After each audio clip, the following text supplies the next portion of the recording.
I have a real friend here today and somebody that I admire tremendously. He's helped me. He's scanned my brain. I think he's the foremost expert on brain health on the planet. We're living in a toxic society. If you take the toxic food, the toxic products, the toxic social media that creates this high level of self-absorption, and self-absorbed people are never happy. Does your mind tend to go to what's wrong, or does it go to what's right? And if your mind goes to what's wrong, you're much more likely to be anxious, to be depressed, to have an addiction. Thoughts are creations of your mind, and they come from all sorts of places. Sometimes they're not yours. Sometimes they actually come from your mom or dad or from your grandparents, because we know trauma gets transmitted epigenetically. So it actually comes through our genes. So voices come from our parents, from our siblings, from our friends, our foes, from the music we listen to, the news we watch, and they lie. Thoughts lie. Just because you have a thought has nothing to do with whether or not it's true, whether or not it's helpful, and you can learn to direct them, or you can become a victim. People don't think about genetics right, but you have the genetic vulnerability. I adopted my two nieces, both parents were alcoholics and drug addicts, and I'm like, if you never drink, you're never gonna have a problem. You need to be on an addiction prevention program every day of your life. And I'm like dead serious with them, and they're doing awesome. That's awesome.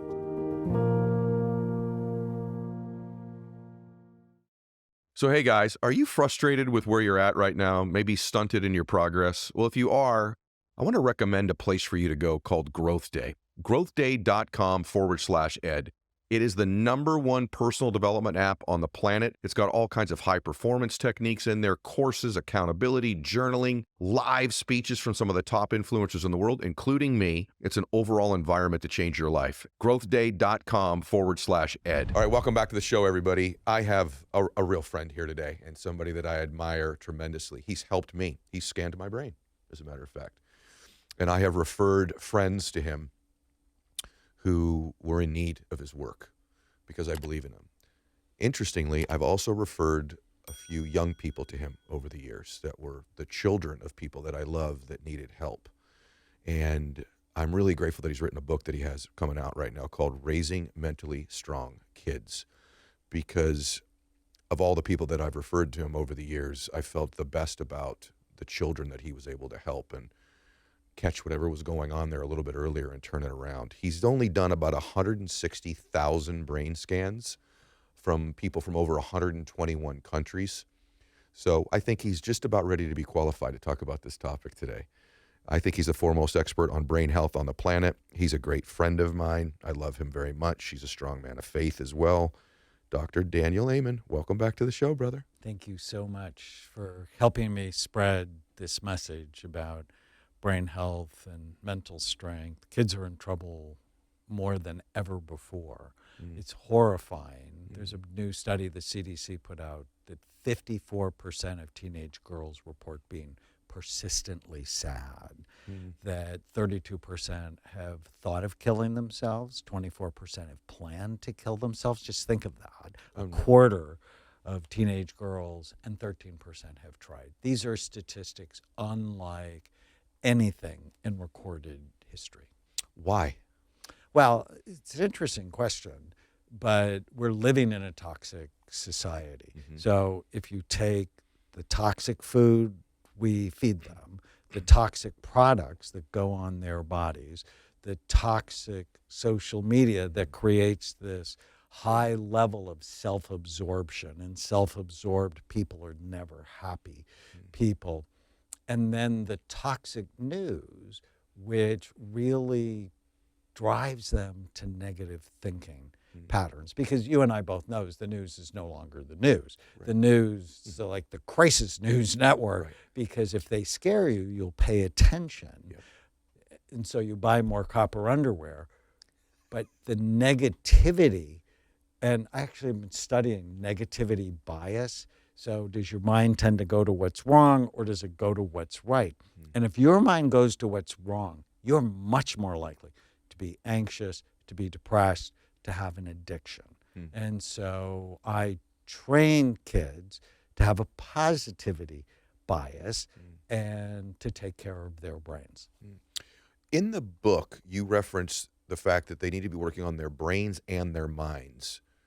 Tell me, did I misunderstand that, or is there a difference between those two things? Well, your brain, Mm-hmm. the physical functioning of your brain, moment by moment, creates your mind. And like all the parenting books on the bookshelf, nobody's talking about brain health, but it's the health of your brain that then creates your mind. So if you think of it like hardware and software, you have to get the hardware right first. Okay. And then you have to program it properly. Like in the book, we talk about brain health and brain reserve and how to have a healthy brain. But once you have a healthy brain, well, how do you have a healthy mind? And we talk about killing the ants, the automatic negative thoughts that steal people's happiness.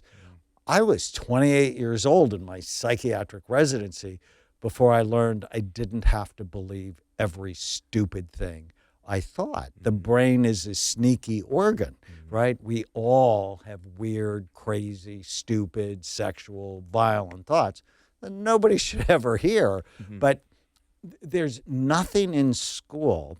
I'm friends with Paul Simon, love Paul Simon, especially his song Kodachrome, which starts off with, when I think back on all the crap I learned in high school, it's a wonder I can think at all.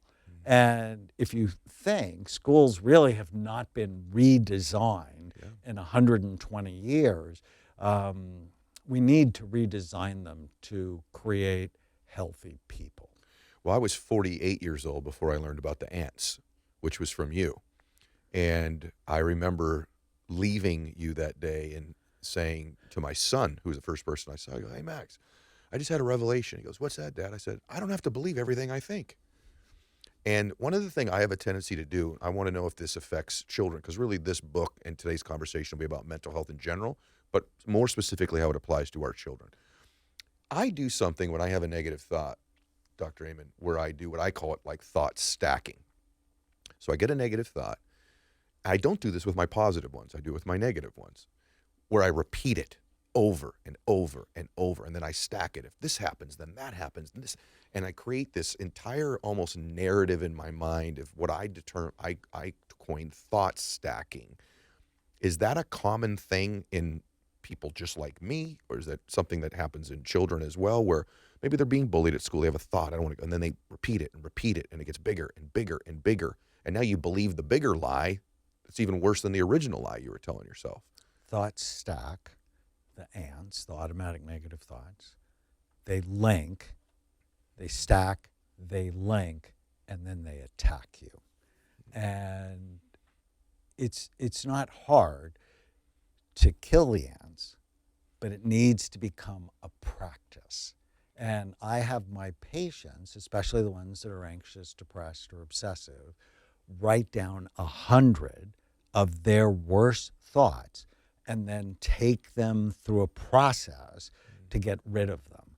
And it doesn't work after you do it the first, second, third, or fourth time. But after you do it the 20th or 30th time, pretty soon your brain is making new connections to attack and eliminate the ants. And in the book, I talk about 9 different types of ants. So let's go through 3 or 4 of them, if you don't mind. We want them to get the book, but let's give them fortune telling. What's that? I know what it is, but you tell them. Where you're predicting things are going to turn out badly, even though you don't have evidence for it. There's mind reading, where you believe you know what another person is thinking, even though they haven't told you that. And I have 25 years of education, and I can't tell what anybody else is thinking. A negative look from someone else may mean nothing more than they're constipated. You don't know, right? It's like, clarify it. Blame is the worst ant. It's a big red ant, because when you blame someone else for the problems in your life, you become a victim and you become powerless. So I wrote my first book many moons ago. It was called The Sabotage Factor, all the ways we mess ourselves up from getting what we want. And the number one hallmark of self-defeating behavior is blaming other people for how your life is turning out. There's guilt beating, ants, and one of the worst ones that's happening, we're in a political year, is labeling. Whenever you label yourself or someone else with a negative term, you're liberal, you're conservative, you're a jerk, he's an idiot, you lump them with all the liberals, conservatives, jerks, idiots that you've ever known, and you can't deal with them anymore because you're not dealing with them. You're dealing with a group of them. So here's the exercise. Whenever you're sad, mad, nervous, or out of control, write down what you're thinking. And then identify what kind of ant it is.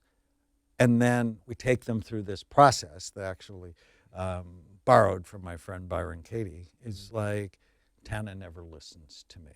So that's an all or nothing thought. Whenever you think in words like always, never, everyone, every time, it's usually wrong. So Tana, my wife, never listens to me. I've had that thought. And so you write it down. And then you go, is that true? And if you're really irritated, you go, yeah.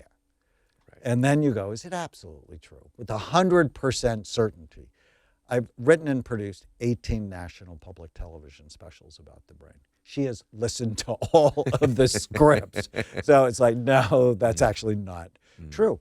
The third question is, how does that thought make you feel? Sad. How does the thought make you act?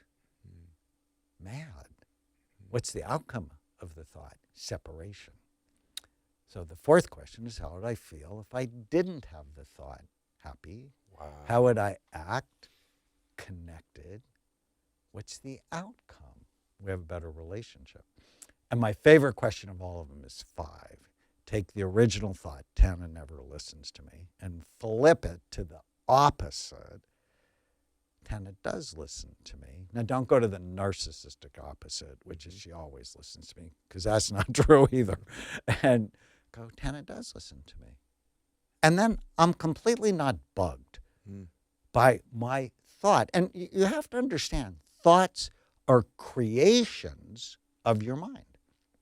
And they come from all sorts of places. Sometimes they're not yours. Sometimes they actually come from your mom or dad or from your grandparents, because we know trauma, for example, gets transmitted epigenetically. So it actually comes through our genes. And so if my grandfather, because he had a big trauma when he was 19 years old. Wow. That can actually impact my dad's genes and then impact me.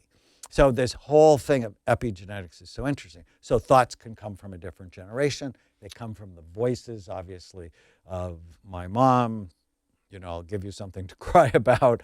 Or my dad, who told me, what did he say when I told him I wanted to be a psychiatrist? Why don't you want to be a real doctor? Why do you want to be a nut doctor and hang out with nuts all day long? So voices come from our parents, from our siblings, from our friends, our foes, from the music we listen to, the news we watch, and they lie. I mean, that's the one thing I didn't know till I was 28. Thoughts lie. Just because you have a thought has nothing to do with whether or not it's true, whether or not it's helpful. And you can learn to direct them, or you can become a victim of them. And one great strategy I talk about in the book is give your mind a name. It's based on this concept of gaining psychological distance from the nonsense in your head. So I named my mind after my pet raccoon. When I was 16, I grew up in the San Fernando Valley. I had a pet raccoon. I loved her. But she was a troublemaker, would leave raccoon poo in my shoes, ate all the fish out of my sister's aquarium. And that's my mind. My mind will just like stir up trouble. And I'll see, you know, everything's gone away and I died this horrible death. And, you know, my mind used to do the same thing you were talking about. It would stack and link and then attack me. Like if I almost got into an accident, I wouldn't go, oh, thank God, I'm fine. I would see the accident play out. I'd then see the car burst into flames. I'd then see the ambulance driver probably had ADD and got lost to the accident, and that I would be in the hospital and I'd be burned over 80% of my body, and the nurse was not cute. I was thinking two things. One, the separation from the thought. These exercises are separating you, that word that you used. And when you get distance or above your thought, you can begin to see sort of the folly of them and the ridiculousness of them. As you were describing it also, I'm processing because this is something that I really work on myself. You and I have talked about this. And the techniques that you just went through, and more of them that are in the book, the lack of them, that pattern that we get in, is like you truly become a prisoner of your thoughts. And the techniques on the way out creates what I was thinking when you're saying it is freedom. There should be some freedom. If you could actually flip that strategy that you talked about, you go from being a prisoner of your thoughts to freedom. I just talked about this in the last interview I was in. There's this great quote that I mess up all the time from Gandhi that says, "I will not allow you to trample through my mind with your dirty feet." And in my own life, a lot of time, I'm the guy walking and trampling through my mind with my dirty feet. And I don't have to believe everything I think. So, hey, guys, as you know, I've partnered up with my good friend Brennan Burchard, who's created the greatest personal development system that has ever been designed, called Growth Day. If you go to growthday.com/ed, you can get all the information. But it's that time of year where everybody's trying to form new habits. They've got new resolutions and goals. And you need an environment, and you need some coaches, and you need to be able to do it super inexpensively. And that's where growthday.com/ed comes in. There's everything from journaling to accountability programs, live messages every Monday from myself and other influencers. There's an opportunity for you to get courses that would cost thousands of dollars completely for free. It's incredible. Go to growthday.com/ed and check it out. If we were to look at the scans of an unhealthy brain of one of these children or one of ourselves, what would we see? Number one, would we see this evidence if we looked at a scan? And two, the traditional world's prescription for that is literally a prescription most of the time, which is some sort of medication. And so I want your thoughts on that. What would we see if we looked at the scan of someone who's healthy versus unhealthy in these situations? And how do you feel about prescribing prescription medication to children, for the most part, as a general answer for these ailments or problems they think they have? Oh, two huge questions. I did a study with Noelle Nelson, who wrote a book called The Power of Appreciation. And we scanned her when she was appreciating her life. And then, and her brain was really healthy. And I'm like, we need to scan you when you're hating your life. And she goes, oh, I don't want to do that. That'll make me unhappy. I'm like, come on, you have to suffer for science. And so I remember it like it was yesterday. Right before I scanned her, her dog was sick. And so her thoughts linked. My dog is sick. I have to stay home. I'm going to lose my job. I won't have money to take care of the dog. The dog will die.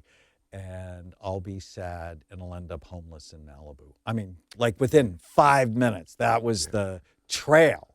And then I injected the medicine that we do the scans with, and the SPECT scans we do are so cool because we're getting that moment in time of that couple of minutes. But that couple of minutes seems to be your brain over time. And healthy, when she thought what she appreciated about her life, and when she thought what she hated about her life or her fear, her frontal lobes dropped. So the frontal lobes is the brake in your brain. Her left temporal lobe dropped, which is often a source of really dark thoughts, like suicidal thoughts. And her cerebellum dropped. Cerebellum's the back bottom part of the brain that's involved in physical coordination, but it's also involved in thought coordination. So she's not coordinated, she's irritated, and she has less control. And when I saw that, I'm like, oh, this is negativity is the pattern that creates athletic slumps. Because if you think you're going to strike out, you're a little less coordinated and you're more likely to strike out. Isn't that interesting? If I think I'm going to miss the free throw, then I'm more likely to miss the free throw. And so negativity is bad for the brain. And I'm doing this study now on negativity bias, and it's just associated with every bad thing.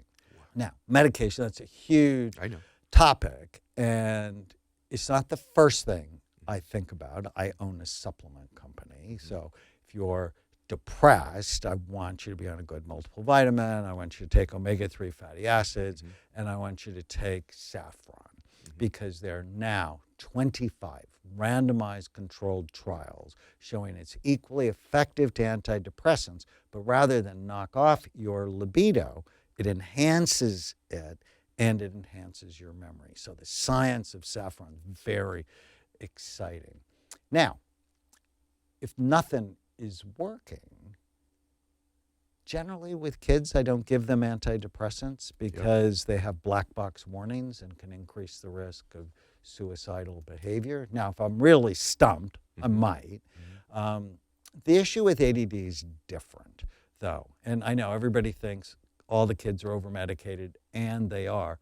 But there are a lot of kids that aren't medicated that should be, because having untreated ADD, right? Whenever the doctor says, oh, I think maybe we should treat him for ADD, you want to go, I want to know the side effects. And the general can lose their appetite, can develop tics, can have problems sleeping. I mean, it has side effects.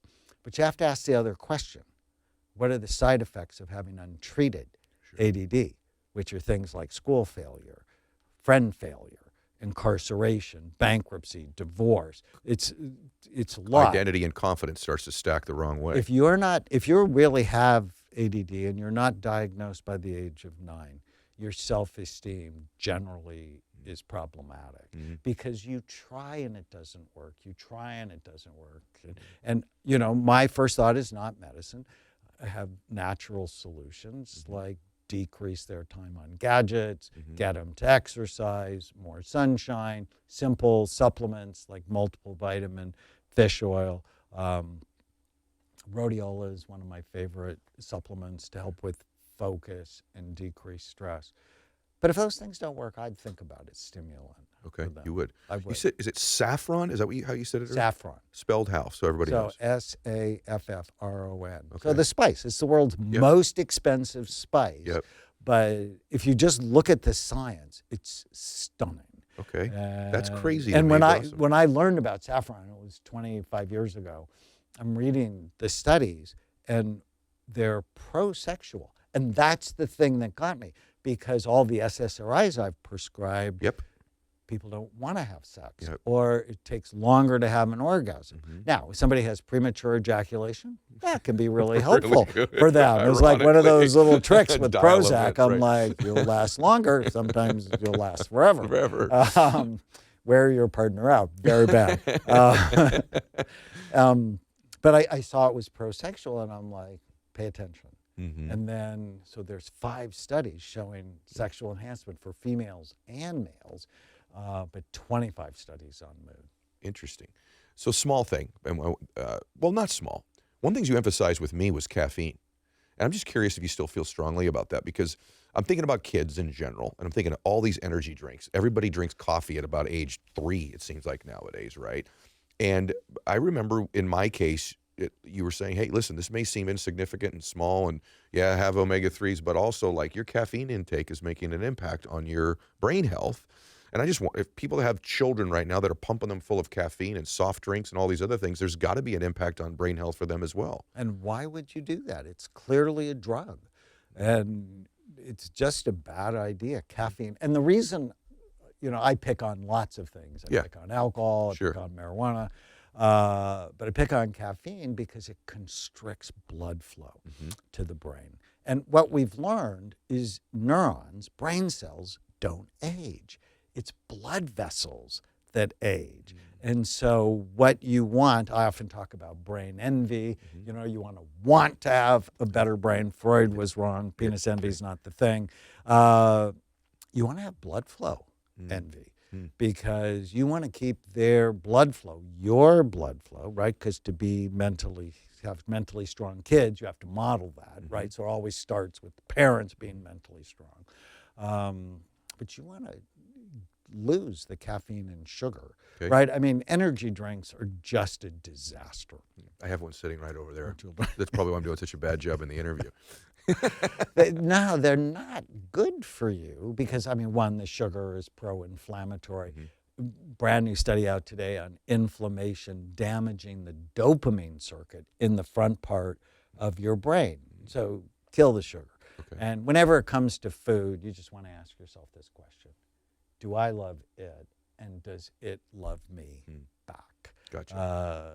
And so with kids, when my daughter was 2, we played this game called Chloe's Game. Is this good for my brain or bad for it? And so I'd go avocados, and she'd go 2 thumbs up, God's butter.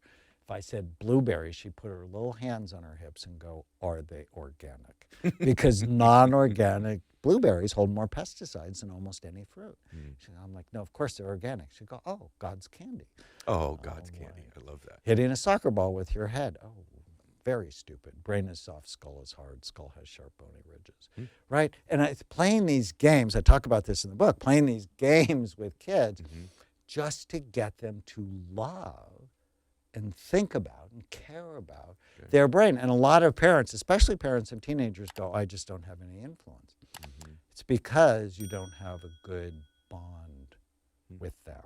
Okay. And in the book, I talk a lot about attachment.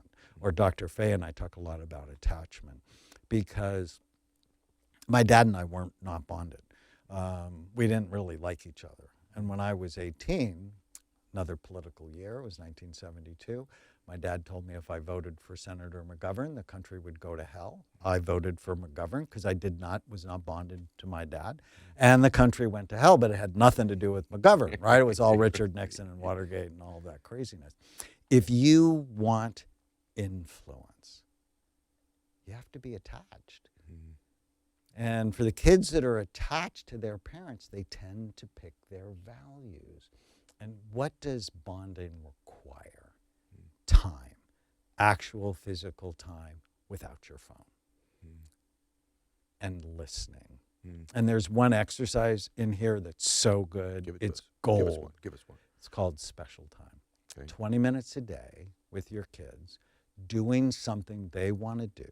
And during that time, no commands, no questions, no directions. It's just to be in their space. And I don't know if when you were a kid, that would have been special to you. For me, I'm one of 7. That was so much.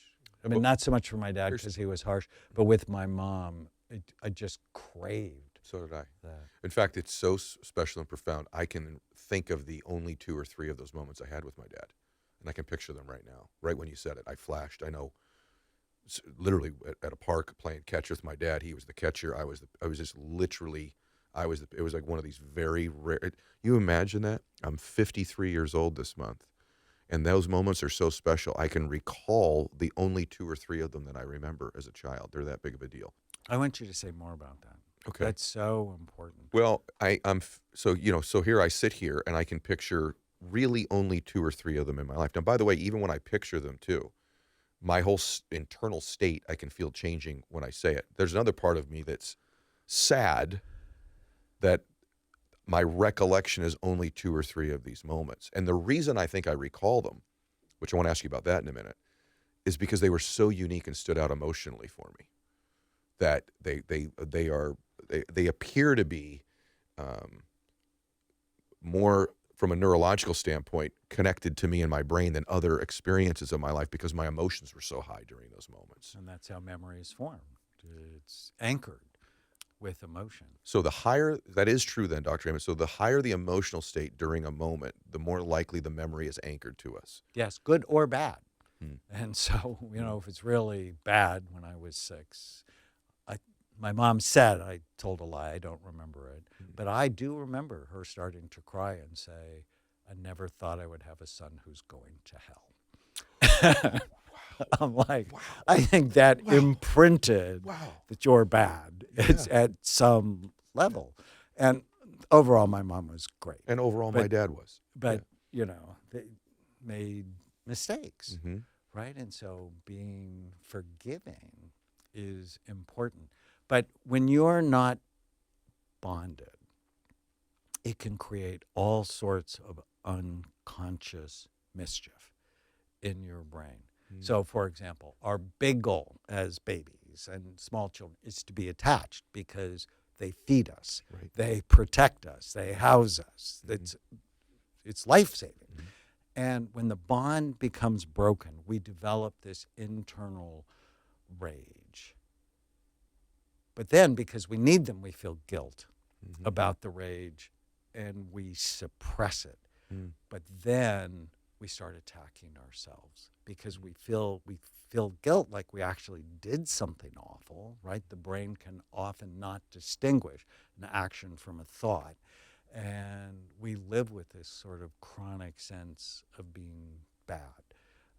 And it comes out in physical symptoms like back pain or neck pain or your gut's not right. And often healing people, you have to get in touch with the broken attachment and the rage, but more importantly, the guilt about the rage. So you answered one of my next questions, which is that do thoughts have physical manifestations in our bodies? And clearly you're saying they do. So, well, if I hooked your body up, and when I was a young psychiatrist, I was a biofeedback therapist. So I would hook up your hand temperature, how much your hands sweat, your muscle tension, breathing rate, heart rate variability. And then I would ask you questions. And I'd just say, Father. And if your dad was like mine, which was an ambivalent, stressful concept for me. Now, we fixed it when he was 85, thank God.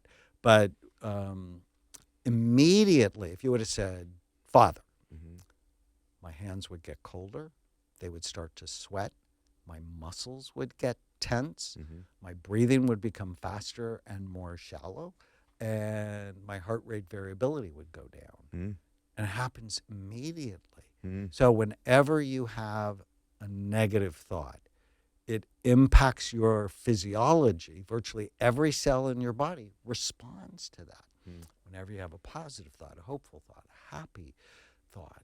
And for the most part, with my mom, not that, but for the most part, my hands would get warmer. They'd get drier. My muscles would be more relaxed. I know you can't answer this definitively, but I'm curious about it.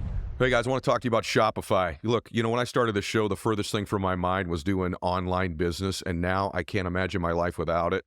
So I love Shopify because they're a global commerce platform that helps you sell at every stage of your business. So whether you're in the startup phase where you're just launching your online store, or you're at that really big business where you're like, hey, we just hit $1 million in order stage, Shopify is there to help you grow. They've helped me through every single stage. I wouldn't even know what to do without them. So whether you're selling shipping supplies or promoting productivity programs, Shopify helps you everywhere, from their all-in-one e-commerce platform to their in-person POS system. Wherever and whatever you're selling, Shopify's got you covered big time. They help turn browsers into buyers. They convert. Their checkout's 36% better than all the leading competitors. And I've used them for everything I do online. So every single thing you see that I market online, Shopify is somehow involved. I wouldn't even know what to do without them. Sign up for a $1 per month trial period at shopify.com/Mylett, all lowercase. Go to shopify.com/Mylett now to grow your business no matter what stage you're in. Shopify.com/Mylett. So I've never asked anybody this, and I'm not putting you on the spot here, but I want to take that to a level maybe even beyond what we just talked about. In our bodies, we all have some genetic predispositions. Could be to a particular cancer, could be to heart disease, could be to Alzheimer's, et cetera, whatever it might be. This is a hard one. When my dad got sick, you ever just have an overwhelming sense of something? In your life, you just sense something. And in my dad's case, my dad was my favorite human being. He got sober. He was not my favorite human being when he was a drinker. Once he got sober, my favorite human, my best friend in the world. But my dad was a worrier. He inherited worrying thoughts from his father and from his father's father. What you said earlier is so profound that even from a neurological standpoint, genetically we're inheriting some of this trauma. That's fascinating to me. But my father lived with his father, who was a worrier, a good man, but a worrier. And I lived with my father, and I became one. And I just had this sense. My dad got cancer, what I still think is young, which is in his late 60s. And I have believed, this is just as a layman, I have not a scientific bone in my body, that perhaps the way that my dad lived with just chronic worry and concern may have flipped that gene on prematurely in his body. And I know that sounds like kind of a No, reach of it's shorts. Do you believe that? psychoneuroimmunology, which is your brain and the mind it creates, can either increase cortisol in your body's stress hormone or decrease it. And if you're putting yourself with your undisciplined mind, the worry habit that was also modeled for him and modeled for you, you're more likely to have an immunological disorder, like an autoimmune disorder or cancer. In my work, I talk about it in the book. If you want to keep your brain healthy or rescue it, you have to prevent or treat the 11 major risk factors that steal your mind. And we talk about them. And the mnemonic is bright minds. I think in our last podcast, we went through some of it. Well, the G is for genetics. But people don't think about genetics right. I'm like, I'm overweight because my family's overweight. I'm like, no, you're overweight because you're eating too much, but you have the genetic vulnerability. Like, that's Right. one of my vulnerabilities. Same I here. have family members that are morbidly obese, but I'm not. Why? Because every day of my life, I know the risk factor, and I'm on an obesity prevention program. I also have heart disease in my family, but I don't have heart disease because I'm on a heart disease prevention program every day of my life. So if you know your vulnerabilities, I adopted my two nieces because they had massive trauma, and both parents were alcoholics and drug addicts. And I'm like, if you never drink, you're never going to have a problem. And you need to be on an addiction prevention program every day of your life. And I'm like dead serious with them. And they're doing awesome. That's awesome. Speaking of kids, in the book, one of my concerns that I see is, by the way, I sound like an old man, get off my lawn when I say this, but what I worry about for the generation that I watch now is a resiliency deficiency. Because this last generation overall was everybody got a trophy, everybody won, everybody's okay. I don't think they've experienced it. A lot of helicopter parents have come in and fixed things at school, and I don't feel like there's a resiliency that maybe has come with previous generations. I certainly don't mean that critically, because there's an innovation in this generation that's never existed before. There's a kindness, there's a wanting to give, there's a social consciousness that's even more elevated in some ways than ever. And so there's incredible things about this generation of young people right now. Did I sandwich that well? I think I did. And I mean those things. Having said that, what I see is resiliency. The first sign of defeat, they give in a little bit more than I would like to see, or criticism affects them in a way that is even more, there's not a lot of thick skin, so to speak. And in the book, you talk about strategies from a neuroscience standpoint about building resiliency in your children and some techniques and habits. I have to think any parent listening to this or any human listening to this would love more strategies for resiliency. So throw something at us on that.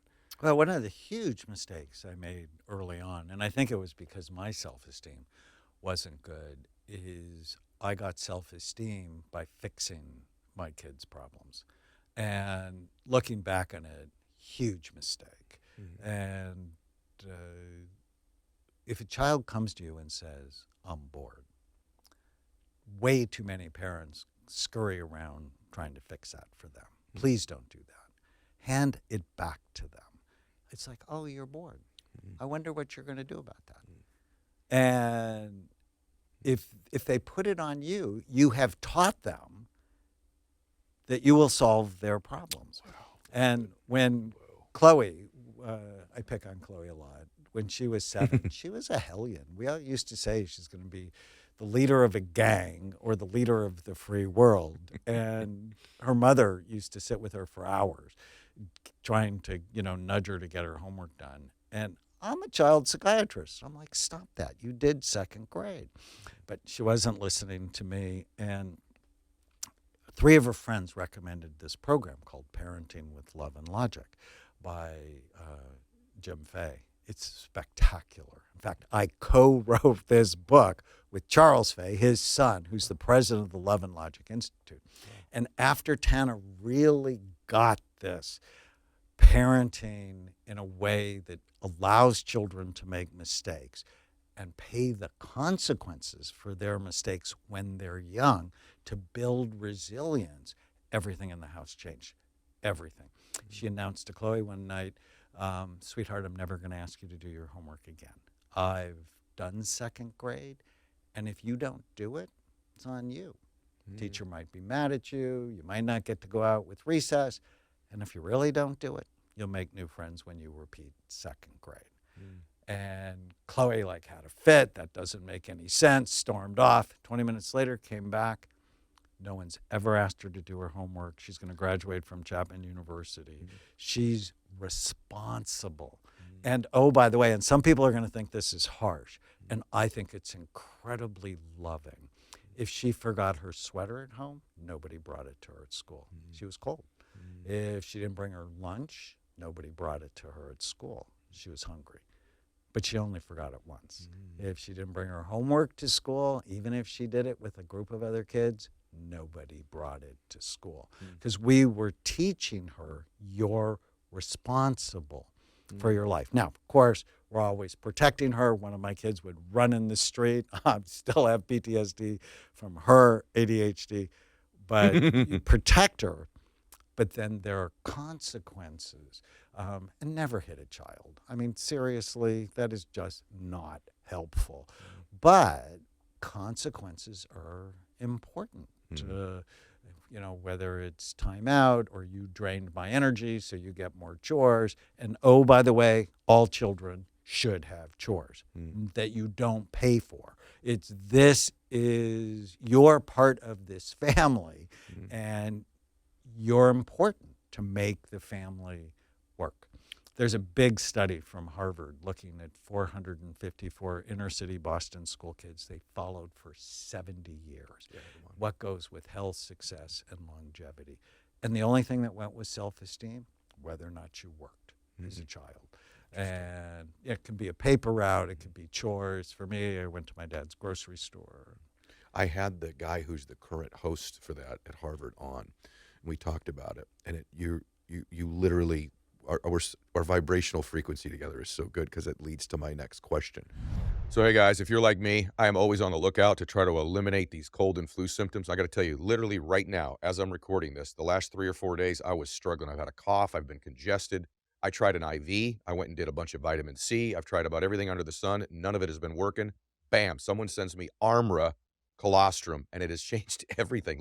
Here's the kicker. In clinical trials, bovine colostrum was found to be at least 3 times more effective than the flu vaccine at preventing the flu. So here's our special offer. We worked out a special offer for my audience. Receive 15% off your first order. Go to tryarmra.com/Mylett. That's TRYARMRA.com/Mylett, or enter Mylett to get 15% off your first order. That's tryarmra.com, TRYARMA.com/Mylett. These statements and products have not been evaluated by the Food and Drug Administration. These products are not intended to diagnose, treat, cure, or prevent any disease or condition. These statements and information are not a substitute for or alternative to seeking care from your healthcare providers. There's a nuance with kids or friends or ourselves of what you just suggested, which is they forget their lunch, they don't eat, right? There's consequences. I'm not going to tell you to do your homework. When I was a kid, I had a friend whose father I loved. He was very kind to me. When my dad was drinking, I would go to their house. And this friend of mine, I think it's long enough that I could say this. This friend of mine was smarter than me. He was a little bit better athlete than me, better looking kid than me. But I remember when my dad would drink and do different things, the one thing he never did that I can remember anyway was verbally beat me. So you talk about never hitting a kid. For some reason, this dad, who was a good man, he must have learned it from his own dad. When his kid would drop a pass, you idiot, right? The F is wrong with you. He would say something and he would shame him in front of me. And I remember it now that I'm 53. I've remembered it all my life. Remember, he's such a good, why does he talk to him like that? And then life's happened with both of us. And I no assessment of whether he's a happy or sad person. I'm not around him, but he didn't go out into the world and become what I know he was capable of becoming from an achievement standpoint, living on his own even. And I think he struggled through his life. I've watched the evidence of this, and I attribute that to the verbal hitting of the child when we were growing up. And I'm wondering, because there's a balance, isn't there? There's a nuance. See, all the parents that are helicopter parents, you've given them, let them forget their lunch. But then there's the parents who are the tough parents. And I think sometimes then they take permission for what we just said, and they take it a step further where there's the verbal hitting of the child that happens behind closed doors. And I have to believe that that is one of the things that impacted this man's life so deeply, was the way his father spoke to him so negatively about himself. Because all I ever wanted was my dad's affection. And that could be the birth of his own ants, his automatic negative thoughts. I think of good parents like good coaches. They notice what you do right, and they teach you when you can do better. They teach you. Yeah, I got to do some work with the Miami Heat last year, and Eric Spoelstra is just such an amazing human being, and he's really positive, but he's also firm. And the research is very clear. So there's 4 different types of parents we talk about in the book. They're along 2 dimensions. Are you firm or permissive, or versus being loving versus being hostile? So that gives you hostile, permissive, hostile, firm, loving, permissive, loving, and firm. And so most people go, loving and firm are the best parents, by far, like not even close. And hostile and permissive, the worst parents. But then people go between loving and permissive, or hostile and permissive. Which kids are the worst? It's loving and permissive. Interesting. Like, you don't want to be permissive where kids have no supervision. So firm and kind. If you just remember those 2 words from this book, firm and kind. Whenever I come to make a decision with a child, like they didn't come home on time, okay, I need to be firm, but I need to do it in a kind way. Like, you're probably not going out for 3 weeks. And I love you, and I'll look forward to spending more time with you if you want. Right. What about physical activity as it affects brain health? This is a gamer, phone, etc. So combination question, physical activity, and I've asked you 2 two-parters today because I just think they're somewhat connected. And is there an age you think some child should not be on social media? As long as possible. If you had kids again right now, would your 10-year-old be on social or no? No. No, not No. 10. No, because why? Apple and Facebook and TikTok, they work with neuroscientists to keep you there longer. Their goal is mind share. And that's not okay because they're stealing the minds of this generation. I mean, on average, people are spending 3.5, 4 hours on social media. Just imagine what you could do with that time. So put screens off as long as humanly you can and get them to exercise. But it's coordination exercises. Remember we talked about the cerebellum? Yes. It's tennis and table tennis and pickleball, and racquetball. Those are really great for brain development because the cerebellum, I'm getting old and people don't remember Rodney Dangerfield. I sure do. So respect. Horrifying for me. I get no respect. The cerebellum's this Rodney Dangerfield part of the brain. 10% of the brain's volume, but has half of the brain's neurons. And when you do coordination exercises, you're developing that very important part of your brain.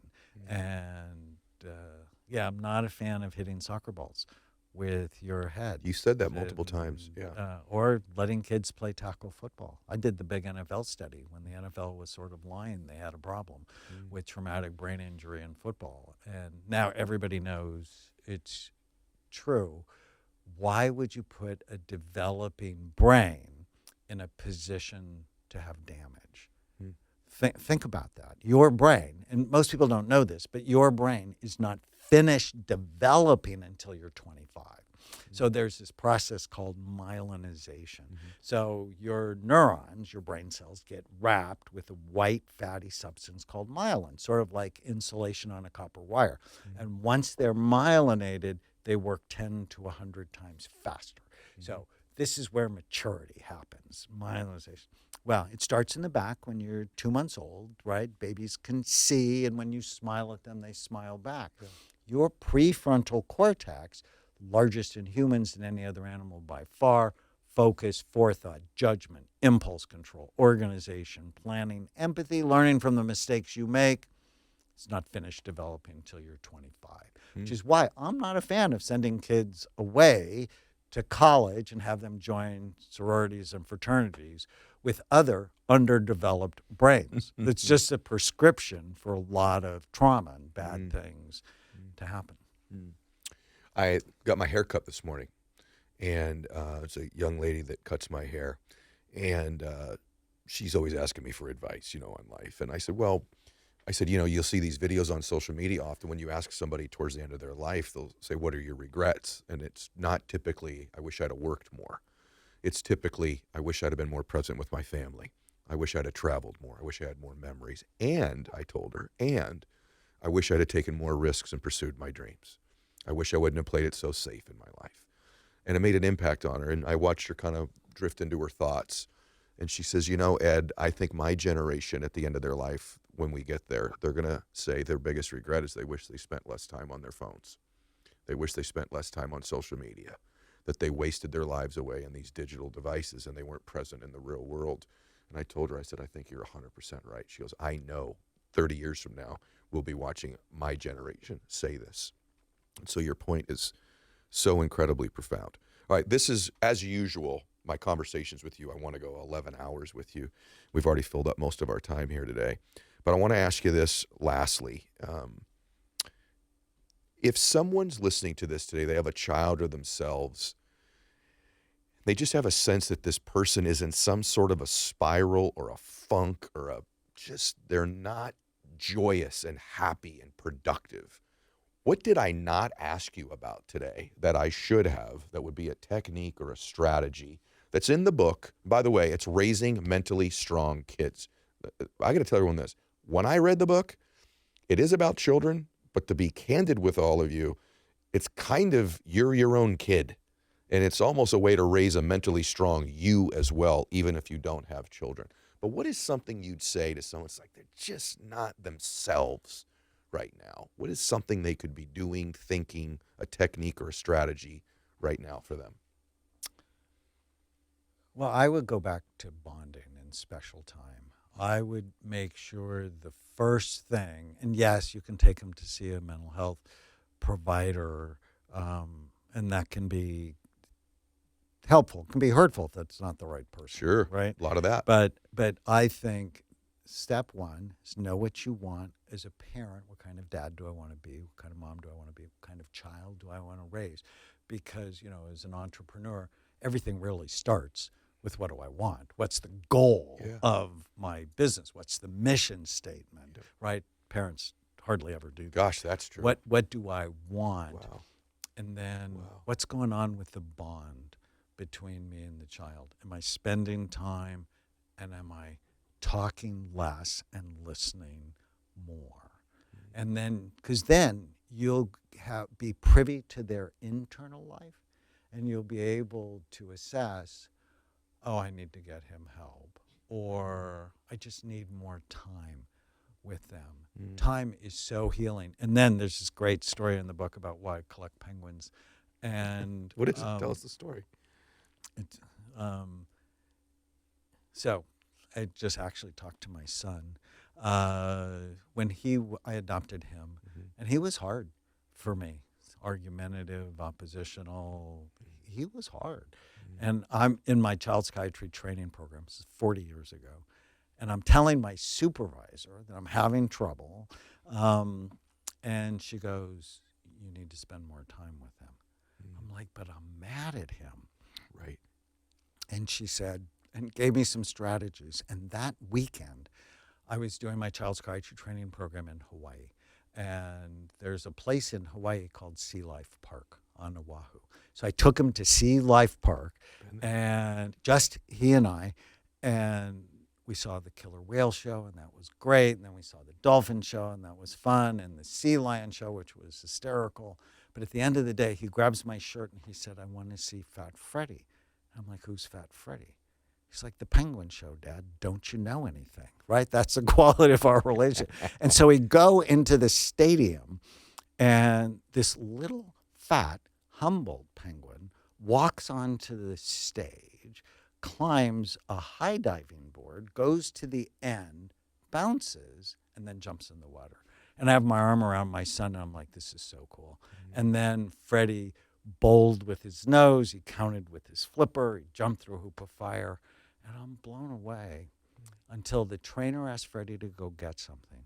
And Freddie went and got it, and he brought it right back. And time stood still for me then, because I'm like, damn, I asked this kid to get something for me, and he wants to have a discussion, and then he doesn't want to do it.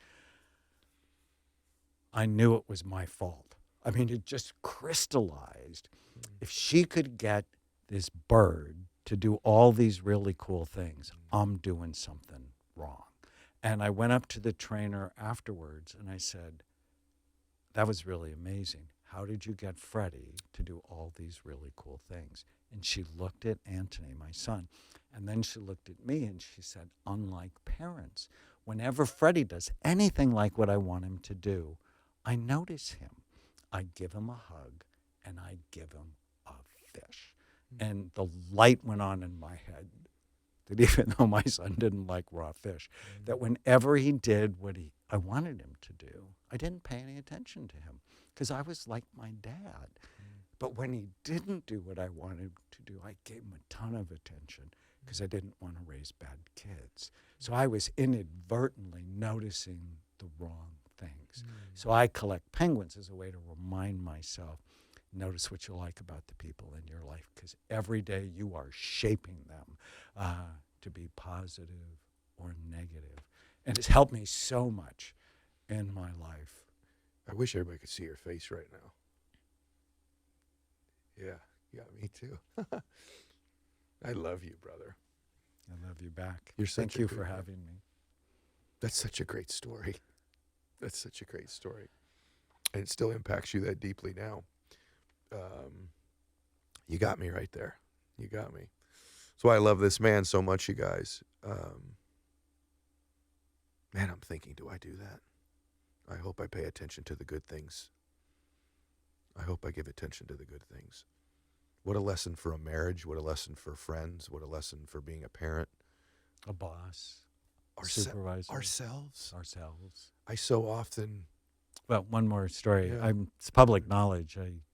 Alicia Newman is my patient. Alicia is an Olympic athlete. She has the Canadian record for pole vaulting. She was world indoor pole vaulting champion last year.